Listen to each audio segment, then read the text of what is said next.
27절에서 29절인데요. 세 절 말씀 우리 같이 한 목소리로 함께 합독하도록 하겠습니다.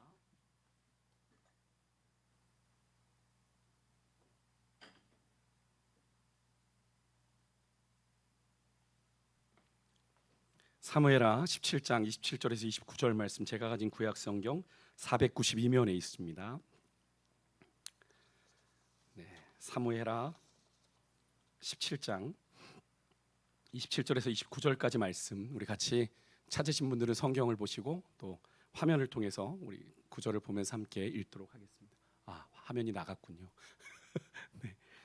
자꾸 좀 날씨 더워서 그런지 자꾸 인터넷이 좀 문제가 있습니다. 네, 우리 성경 보고 함께 읽겠습니다. 구약 492면 사무엘하 17장 27절에서 29절 같이 읽습니다. 다윗이 마하나임에 이르렀을 때에 암몬 족속에게 속한 라빠 사람 나하스의 아들 소비와 로데발 사람 암미엘의 아들 마길과 로글림 길르앗 사람 바르실레가 침상과 대야와 질그릇과 밀과 보리와 밀가루와 볶은 곡식과 콩과 팥과 볶은 녹두와 꿀과 버터와 양과 치즈를 가져다가 다윗과 그와 함께한 백성에게 먹게 하였으니 이는 그들 생각에 백성이 들에서 시장하고 곤하고 목마르겠다 함이더라. 아멘. 저는 오늘 봉독한 말씀 가지고 하나님이 인생을 도우시는 방법이라는 제목으로 여러분과 함께 나누도록 하겠습니다. 오늘 본문은 다윗의 아들 압살롬의 반역을 피해서 다윗이 이제 불이 나게 궁을 빠져나갔습니다. 그리고 요단강을 건너서 마하나임으로 망명해서 한숨을 돌리려던 찰나에 그의 목숨을 빼앗으려는 압살롬의 군대가 계속 자신의 뒤를 추격하고 있다라고 하는 전가를 받게 됩니다. 좀 숨 좀 돌리려고 했는데 추격군이 뒤에 다다랐습니다라고 이야기가 왔으니 얼마나 다급하겠습니까? 챙겨 나온 것도 없는데 하나님께서는 그런 다윗을 돕는 도움의 손길들을 보내신 사건이 바로 오늘 본문에 기록되어 있습니다. 거듭된 압살롬의 군대의 추격으로 인해서 다윗의 마음이 많이 낙심되고 좌절될 즈음에 그를 위로하시는 큰 도움의 손길이 이 다윗에게 임하게 된 건데요. 저는 오늘 이 말씀을 통해서 하나님께서 이 세상을 살아가는 우리 인생들이 예기치 못한 인생의 위기를 만났을 때 어떻게 도움의 손길을 좀 베푸시는지 좀 나누려고 합니다. 여러분 예배 잘 드리고 계시죠? 네, 얼마나 이 영상에 접속하고 계신지 잘 모르겠습니다만 여러분 시간이 지날수록 우리의 마음이 예배를 향한 마음이 흔들리지 않았으면 좋겠습니다. 내가 하나님과 약속한 시간, 내가 성전에 오던 오지 않던, 내가 성전에서 모였을 때도 드리지 않았던 예배인데 내가 영상으로 드려야 되나 그런 생각하지 마시고 내가 그동안 성전에 가지 못했었으니까 이렇게 영상으로라도 내가 예배를 참여해야지 하는 그런 마음으로 주의 을 예배하는 그런 마음을 사모함을 가질 때 하나님께서 여러분에게 큰 은혜를 주실 줄 믿습니다. 네. 오늘 말씀의 결론을 먼저 말씀드리면 하나님께서는 자신의 종들과 주변의 손길들을 동원하셔서 우리가 시험 당할 즈음에 피할 길을 내어주시는 분이 바로 우리 하나님 아버지시죠. 오늘 본문에 하나님께서 다윗을 돕기 위해 보낸 사람들의 소개가 세 명의 인물이 등장하는데 아주 구체적으로 언급이 되어 있는 것을 보게 됩니다. 왜 이렇게 구체적인 것으로 언급을 할까? 왜 그들의 소개를 그냥 누구라고 얘기하면 될 텐데 뭐 누구 족속, 뭐 누구의 아들, 뭐 이런 표현을 하신 이유가 특별한 이유가 있지 않을까 하는 생각을 해보게 되는데요. 27절이죠. 누가 다윗을 도우러 왔습니까? 한 사람씩 좀 살펴본다면 먼저는 누구예요? 암몬 족속 라빠 사람 나하스의 아들 소비입니다. 그죠? 암몬 족속이고 라빠 사람인 나하스의 아들이다. 이 나하스는 암몬의 이전 왕입니다. 지금의 왕은 그의 아들인 한운이고요. 이 한운은 바로 이 지금 소비의 형입니다. 그러니까 이 소비는 누구겠어요? 암몬의 왕자인 거죠. 암몬의 왕자입니다. 근데 그가 지금 다윗에게 도움의 손길을 내민 거예요. 아무래도 이유는 아마 자기 형 한운은 이 다윗이 이 아버지 나하스가 죽었을 때 조문단을 보내거든요. 그런데 보낸 그 조문단을 이 한운이 첩자로 여기고 그들의 눈썹을 수염을 자르는 아주 모욕을 안겨서 결국 다윗과 전쟁을 하게 됩니다. 다윗에게 등을 돌리는 거죠. 한우는 다윗에게 감정이 어떻겠습니까? 적대적이겠죠. 하지만은 이 동생인 소비는 자기 아버지 나하스하고 다윗의 친분 관계를 기억하고 다윗과의 그 관계를 잘 유지하려고 했던 그런 선한 성품을 가진 왕자였던 거죠. 또 그런 이유와 더불어서 다윗에 의해서 암몬이 정벌이 되게 되는데, 아마로 그렇게 정벌이 된 뒤에 이 소비가 어느 지역의 통치자로 임명을 받았을 것이다 라고 학자들은 이야기하는데, 어쨌든 다윗에게 은혜를 입었거나 입지 않았거나 이 소비는 다윗에게 호의적인 감정을 가지고 와서 지금 선을 베풀고 있는 거죠. 두 번째 사람은 누굽니까? 로데발 사람 암미엘의 아들 마길이라고 돼 있는데, 마길은 성경에 보면 사무엘하 9장 4절에 보면 일찍이 요나단의 아들 절뚝발이 누굽니까? 무비보셋을 보호해주고 돌봐주었던 사람입니다.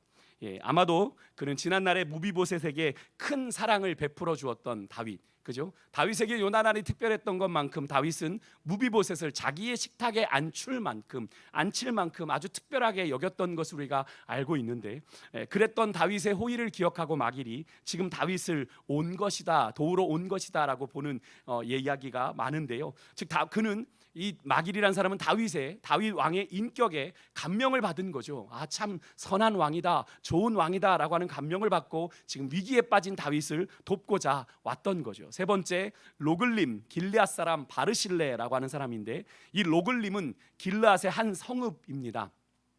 이 바르실레는 그 성의 거부였어요. 사무엘하 19장 32절에 보면 그가 거부였다라고 되어 있습니다. 이 사람이 다윗을 도우러 온 이유 확실히 알 수는 없습니다만 아마도 다윗 왕의 훌륭한 통치에 대한 감사의 표현이었을 것이다라고 학자들은 이야기합니다. 왜냐하면 이 길르앗 지역이 어디냐면, 여러분 성경을 보게 되면 이스라엘 중심으로 갈릴리 호수와 밑에 사해까지 이어지는 강이 무슨 강입니까? 요단강이죠. 요단강 서쪽이 우리가 알고 있는 가나안 약속의 땅입니다. 요단강 동편은 내륙으로 연결되어 있는 곳이에요. 근데 길르앗이 요단 동편에 있는 도시였습니다. 그러니까 어떤 땅이었겠습니까? 주변의 민족들이 계속 침략을 하고 괴롭히는 그런 지역이었겠죠. 그런데 다윗이 그쪽을 다 정벌합니다. 사무엘하 8장에 보게 되면 다윗이 강력한 군사력으로 정복을 하게 되는데, 물론 다윗이 가진 군사력으로가 아니라 성경에 분명히 기록합니다. 8장에 보면 8장 14절에 다윗이 어디로 가든지 누가 이기게 하셨어요? 하나님이 이기게 하셨다라고 하는 그 고백을 통해서 8장에 보면 12절에 블레셋, 모압, 다메섹, 아람, 암몬, 아말렉까지 다 정벌을 합니다. 근데 그 중에 모압 또 아람, 암몬이 이 요단 동편 쪽에 있는 나라들이거든요. 그것을 다 정벌한 다윗을 통해서 그곳에 평화로운 시대가 임한 겁니다. 그것에 대한 감사의 마음이 바르실레에게 있었다라고 학자들은 이야기하는데요. 어쨌든 그 지역의 부자들은 다윗의 이 강력한 평화로운 통치에 상당히 감사하고 있었을 것이다라고 충분히 상상해 볼 수 있는 그런 장면인데, 어쨌든 지금 이 세 사람, 다윗을 도우려고 온 이 세 사람 소비와 마길과 이 바르실레는 모두 다윗 왕의 인격 또 다윗 왕의 통치에 대해서 나름 만족을 하고 감동을 하고 있는 사람들. 사실은 다윗이 평소에 정복자들을 얼마나 선의로 다스렸는지를 우리가 성경을 통해서 보게 되는데, 우리 8장 15절 말씀을 제가 준비했는데요. 8장 15절의 말씀을 보면 다윗이 평소에 자기가 정복했던 그 나라들을 어떻게 다스렸는지 이렇게 표현합니다. 다윗이 모든 백성에게 어떻게 다스렸어요? 정의와 공의를 행했다라고 얘기를 합니다. 다윗은 가는 곳곳마다 공의를 베풀고 하나님의 사랑을 베풀어서 그 백성들을 잘 다스리려고 했다라고 하는 것을 우리가 볼 수 있죠. 이런 다윗의 모습에서 그는 하나님의 사람다운 인품 또 인격을 우리가 엿볼 수 있게 되는데요. 그런 관계들이 다윗을 향한 하나님의 일하심의 통로가 되었던 것을 우리가 오늘 보게 되는 겁니다. 여러분, 로마서 12장 18절에 보면 사도 바울이 이렇게 말합니다. 너희가 할 수 있거든 모든 사람과 더불어 어떻게 해라? 화목해라. 이렇게 말씀하고 있는데, 저는 여러분과 제가 정말 할 수 있거든 모든 사람과 더불어 화목할 수 있는 그런 사람들이 되기를 소망합니다.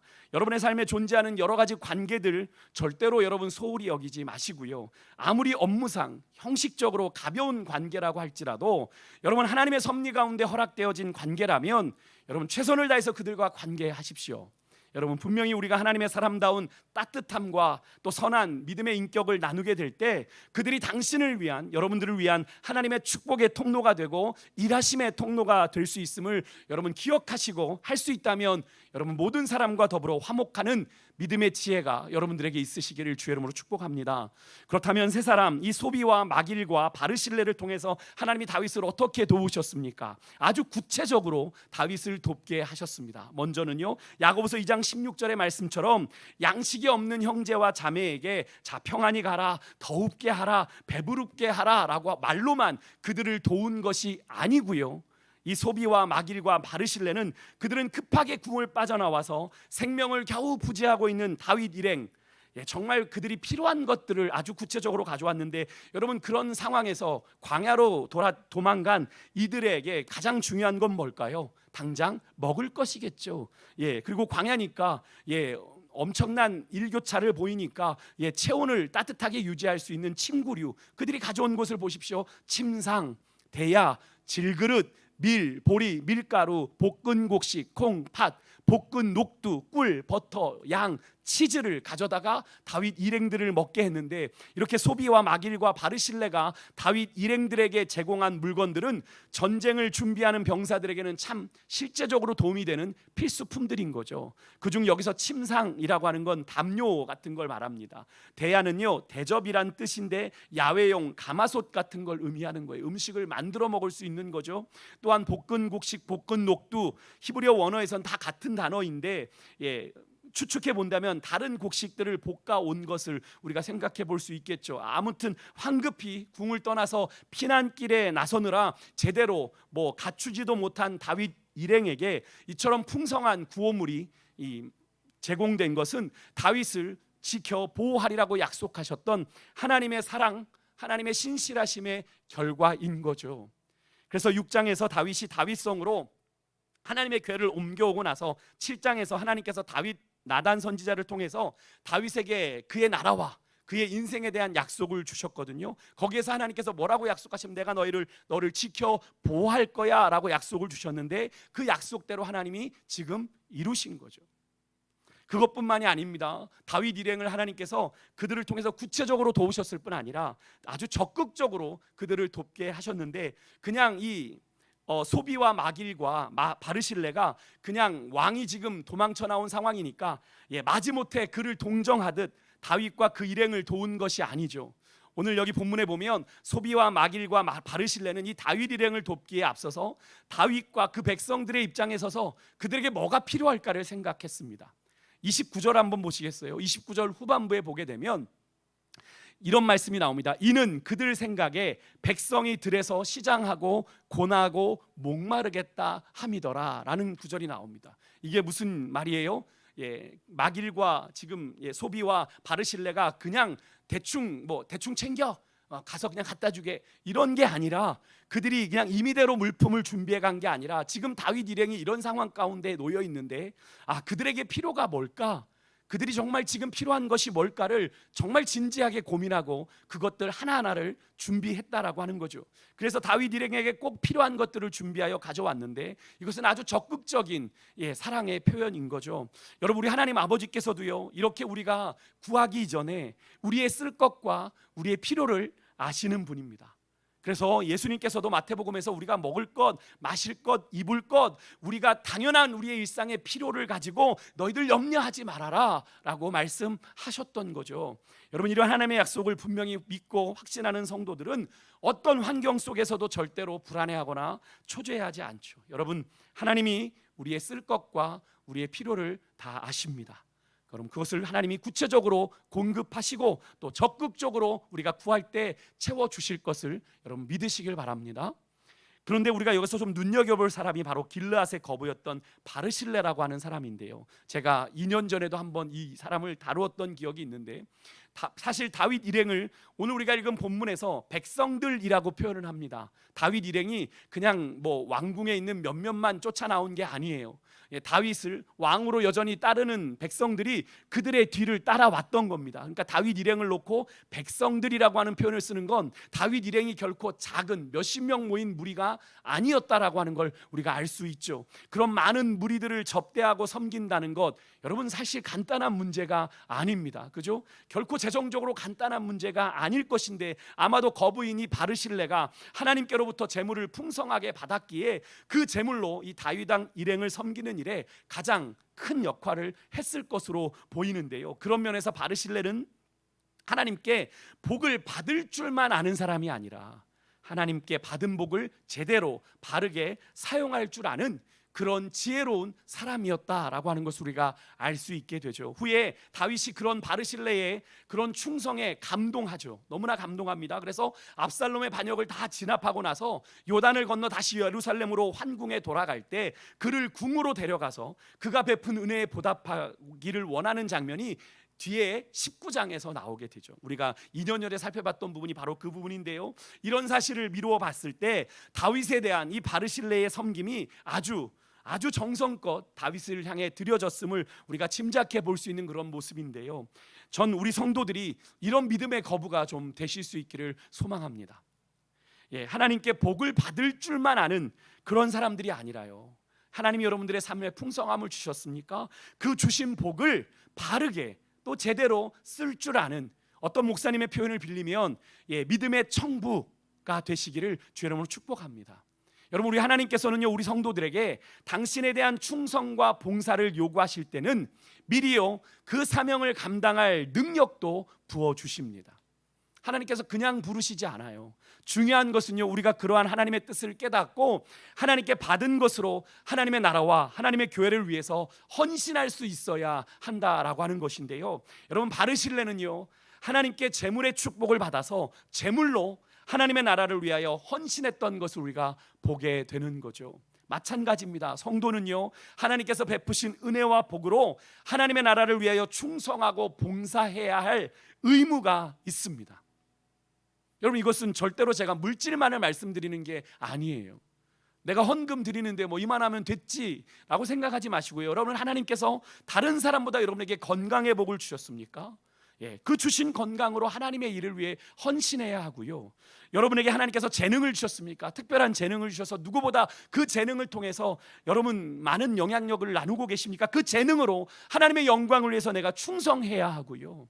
여러분, 다른 사람보다 여러분 삶에 시간적인 여유를 주셨습니까? 그렇다면 그 시간으로 여러분 하나님 앞에 영광을 드리는 일에 헌신해야 합니다. 그 시간 가지고 나를 어떻게 하면 더 기쁘게 할까? 나를 어떻게 하면 더 즐겁게 할까? 나를 어떻게 하면 더 만족시킬까 하는데 집중하지 마시고, 여러분에게 하나님께서 시간적인 여유를 주셨습니까? 그것도 하나님이 허락하신 거예요.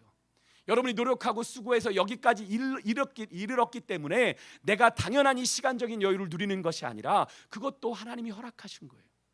그렇다면 그 시간적인 여유를 여러분이 주를 위해서 쓰는 여러분 하나님의 사람들 되시기를 원합니다. 한마디로 자신이 받은 은혜와 복으로 우리 성도는요, 하나님의 일을 감당해야 한다라고 하는 거죠. 그렇게 부르심 받은 사람들이 바로 성도예요. 그래서 제가 자주 요즘 말씀드리지만 우리가 주님 안에서 거듭났어요. 그죠? 그리스도 안에서 우리가 뭐가 됐어요? 새로운 피조물이 됐어요. 이전 것은 지나갔으니 보라 새 것이 되었습니다. 그런데 분명히 우리가 거듭났다고 하는데 우리 안에 가치관은 여전히 나에게 집중되어 있는 가치라면 안 되는 거죠. 사도 바울이 고백했던 것처럼 내 안에 사는 이가 누구예요? 거듭난 우리의 삶은 그리스도니, 그리스도가 내 안에서 존귀히 되게 하기를 원한다고 사도 바울이 고백했던 것이 사도 바울만의 고백이 아니라 거듭난 성도된 우리 모두의 고백이어야 한다면 여러분, 우리의 삶의 기준이 달라야 되는 거죠. 여러분, 여기서 중요한 것은요, 내가 주신 것을 하나님의 은혜요 복으로 여길 수 있냐는 거예요. 내가 잘해서 내가 수고해서 얻은 것이라 여기면 여러분, 그것은 수고한 나를 위해 써야 하는 것이 되기 때문에 여러분, 절대로 하나님을 위해 드리는 것이 쉽지 않아요. 여러분, 한번 잘 생각해 보십시오. 내가 수고하고 내가 노력해서 얻은 것이라고 생각하면 나를 위해서 써야 된다라고 생각하게 되는데, 세상은 그러죠. 나를 위로해주고 나를 칭찬해주고 그래야 된다라고 얘기하지만, 여러분, 하나님을 위해 드리는 것이 믿음의 사람들의 올바른 선택인 줄 믿습니다. 여러분, 하나님께서 우리의 삶에 이 모양 저 모양으로 복을 주시는 것, 이 땅에서 우리의 자녀만, 여러분의 가정만 잘 먹고 잘 살라고 주신 것이 아니라 우리로 하여금 하나님의 나라를 위하여 충성하라고 여러분에게 주신 거예요. 그래서 구원받은 우리 모두는 하나님의 뭐라고 그럽니까? 청지기라고 얘기하죠. 청지기. 우리 모든 소유가 주님의 것이기에 하나님께서 우리에게 맡겨주신 복, 건강의 복이든 물질의 복이든 다 주님의 것을 우리에게 맡겨주셔서 우리를 청지기로 삼아 그것으로 주의 나라를 위해 충성하게 하셨다라고 하는 사실을 우리가 잊어서는 안 되는 거죠. 하지만 하나님을 알지 못하는 세상 사람들은 어떡합니까? 하나님께서 베푸신 복으로 자기의 욕심, 채워도 만족함이 없는 그 갈증나는 그 육체와 세상의 욕심을 채우기 위해 수고하기에 주셔도 늘 만족이 없고 감사가 없는 삶을 살아가는 거죠. 늘 모자라다고, 늘 부족하다고 불평하잖아요. 여러분, 잊으시면 안 됩니다. 구원받은 성도들은요, 하나님이 베푸신 모든 것으로 하나님의 나라와 그분의 뜻을 위하여 헌신해야 합니다. 그리고 그 헌신으로 하나님을 기쁘시게 하고 더 큰 복을 받아 누리고 더 많은 것으로 헌신하고 살아가는 그런 복된 삶을 살아야 될 줄 믿습니다. 끝으로 하나님께서 이 바르실레로 하여금 사심없이 다윗을 돕게 하는 것을 우리가 보게 되죠. 우리가 살펴보진 않았지만 여러분 2년 전 기억나실지 모르겠습니다만 19장 후반부에 가면 이 바르실레의 충성과 은혜에 감동한 다윗이 이 바르실레를 자신의 궁으로 데려가려고 했다라고 조금 전에 말씀을 드렸습니다. 그렇게 된다면 바르실레는 노년에 아주 왕궁에서 편한 삶을 보내며 노년을 보낼 수 있겠죠. 하지만 바르실레는요, 자신이 고향에서 조용히 노년을 홀로 보내기를 소원했습니다. 19장 35절에 보면 자신은 이미 80세입니다. 주님, 이제 내가 80세입니다. 내가 왕궁에서 누릴 부귀영화가 내겐 아무 의미가 없습니다 라고 고백하는 장면이 나와요. 이 고백에서 바르실레가 다윗 왕을 그토록 환대하고 섬겼던 것이 어떤 다른 의도나 다른 목적, 다른 계산을 가지고 했던 것이 아니라고 하는 것을 우리가 알게 되죠. 그는 자신의 최선을 다해 왕을 섬기고도 그 대가를 기대하거나 바라지 않았던 정말로 진정으로 충성된 종이었습니다. 진실하고 충성된 청지기였던 거죠. 바르실레는요, 자기 대신에 자기 아들인 기맘을 다윗과 함께 보내면서 다윗에게 당신의 뜻대로 이 아들을 처분해 주시길 원합니다라고 보내게 되죠. 후에 다윗은요, 이 바르실레에 대한 것을 솔로몬에게까지 유언을 전하면서 그 이름을 언급합니다. 그래서 그 아들들을 중용하게 말하고 결국 바르실레의 은혜를 보답하게 되는데, 솔로몬도 다윗의 유언을 따라 그 기맘을 중용하였던 것을 우리가 나중에 확인하게 되는데요. 이렇게 자신의 최선을 다해서 하나님의 뜻을 쫓아 봉사하고 섬기고 하는 그런 영광과 보상은, 그렇게 봉사해놓고 그 받아야 될 영광과 보상은 다른 사람에게 돌리는 이 바르실레의 이 청지기적인 섬김의 모습은 우리 모든 성도들에게 모범이 되는 그런 모습인데요. 오늘 우리가 누가복음 말씀을 묵상하면서도 오늘 제가 여러분과 나누었는데, 읽으면서 우리가 다 일을 했지만 우리는 그저 무익한 종입니다 라고 고백할 수밖에 없는 그런 존재다라는 말씀을 드렸는데, 여러분, 바르실레가 그런 모습을 우리에게 보여주고 있는 거죠. 그렇다면 그렇게 중심으로 다윗을 도운 바르실레에게 하나님은 어떻게 하셨습니까? 바르실레가 헌신하고도 그 상급을 받기를 걸어다니까 다윗은 그가 자신에게 구한 모든 것은 다 내가 그를 위해서 시행할 것이다 라고 하는 약속을 하며 요단을 건너면서 바르실레에게 입을 맞추고 그를 위해서 복을 빌었어요. 복을 빌었습니다. 얼마나 중심으로 복을 빌었겠습니까? 그 은혜를 갚고 싶은데 갚지 못하니까 그 바르실레에게 정말 당신을 축복합니다. 하나님이 당신에게 복 주시기를 원합니다. 바르실레의 이 사심 없는 다윗을 향한 헌신과 충성이 그 자신에게 복으로 되돌아왔던 것을 우리가 보게 되는 거죠. 여러분, 이런 바르실레에 대한 다윗의 마음, 그 누구의 마음이겠습니까? 하나님의 마음이죠.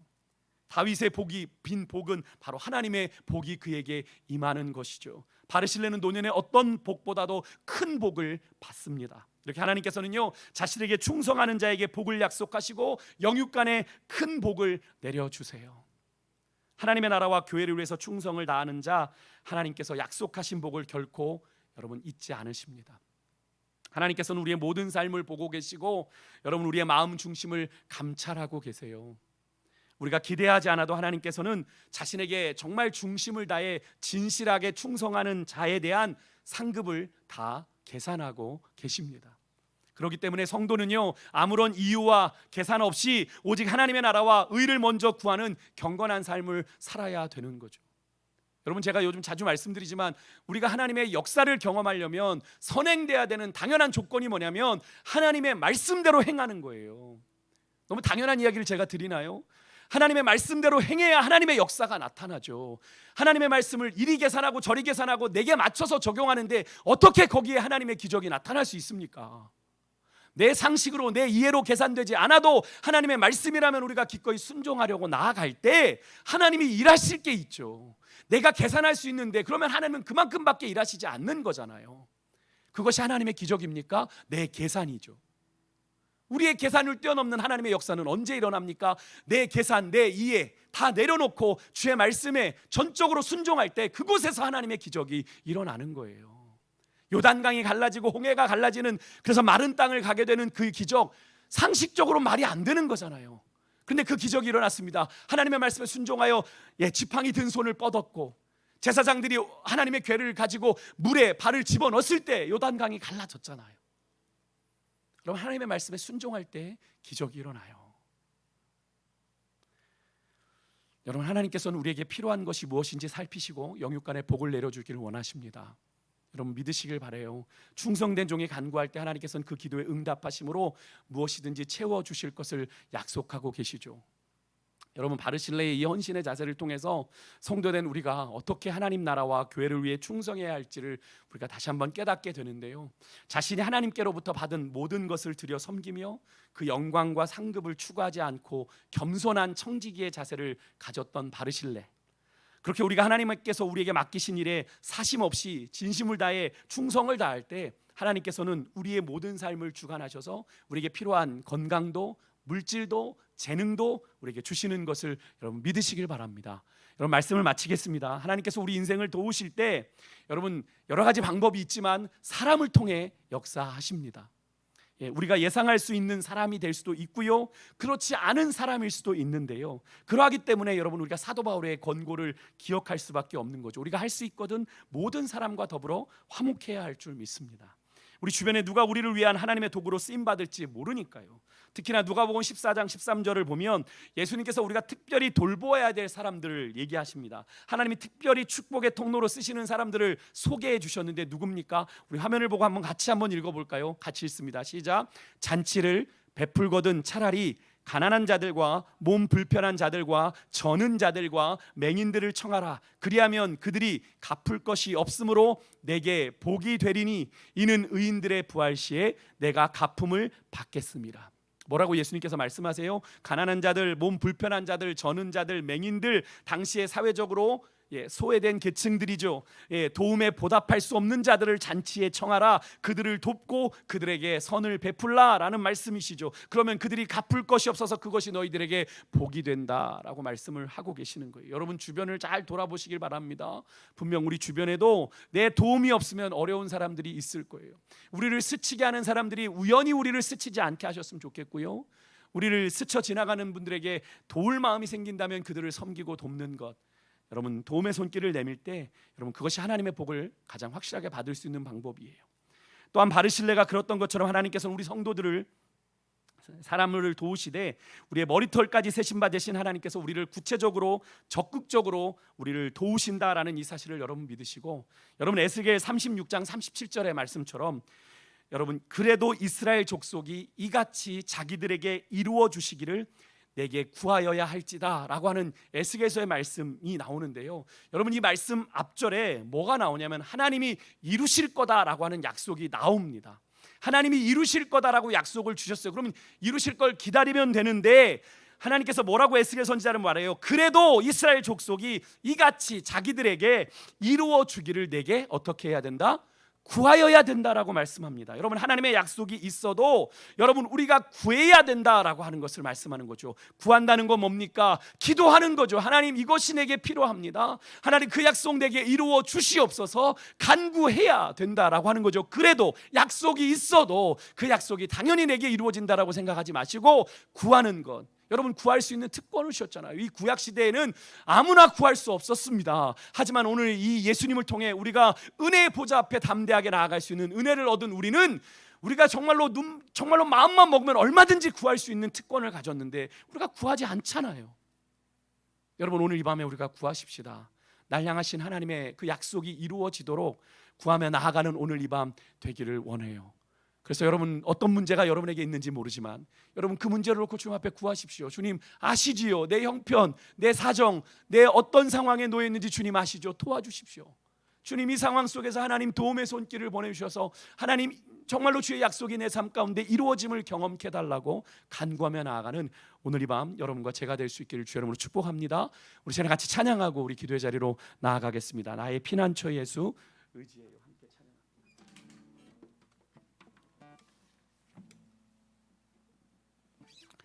우리 나의 피난처 예수 함께 찬양하겠습니다.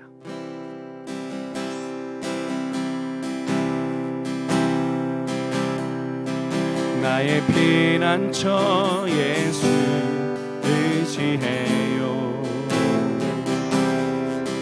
나의 피난처 예수 의지해요.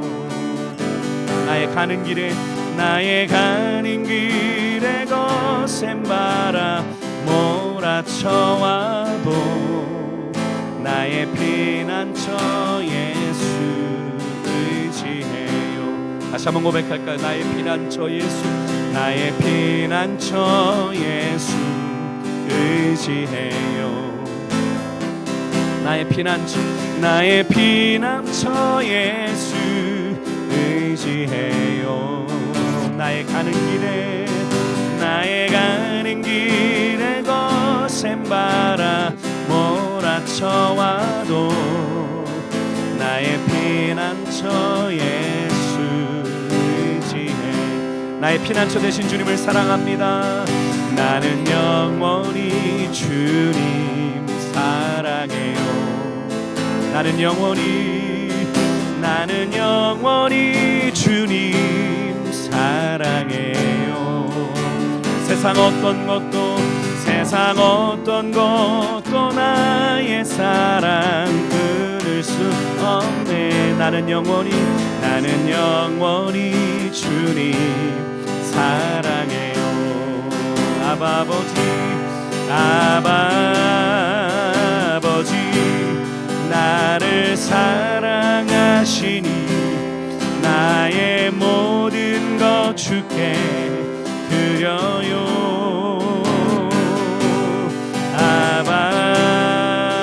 아버지 내가 여기 있으니 주님 영광 위하여 써주세요. 다시 한번 고백할까요? 나의 피난처 예수 의지해요. 나의 피난처 예수 의지해요. 나의 가는 길에 거센 바람 몰아쳐와도 나는 나의 피난처 예수 의지해. 나는 주님을 영원히 사랑합니다. 나는 영원히 주님 사랑해요.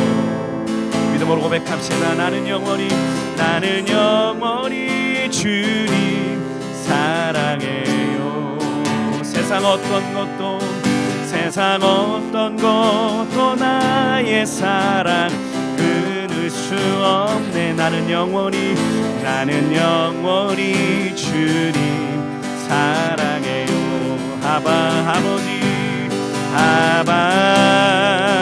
아버지 나를 사랑하시니 나의 모든 것 주께 드려요.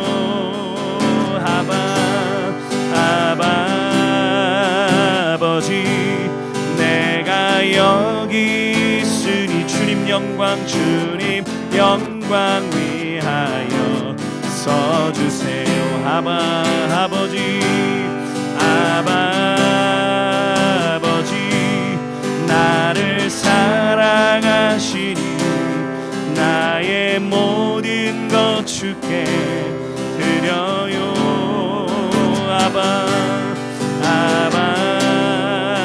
아버지, 내가 여기 있으니 주님 영광 위하여 써주세요. 주님 교회 위하여, 주님 교회 위하여 써주세요.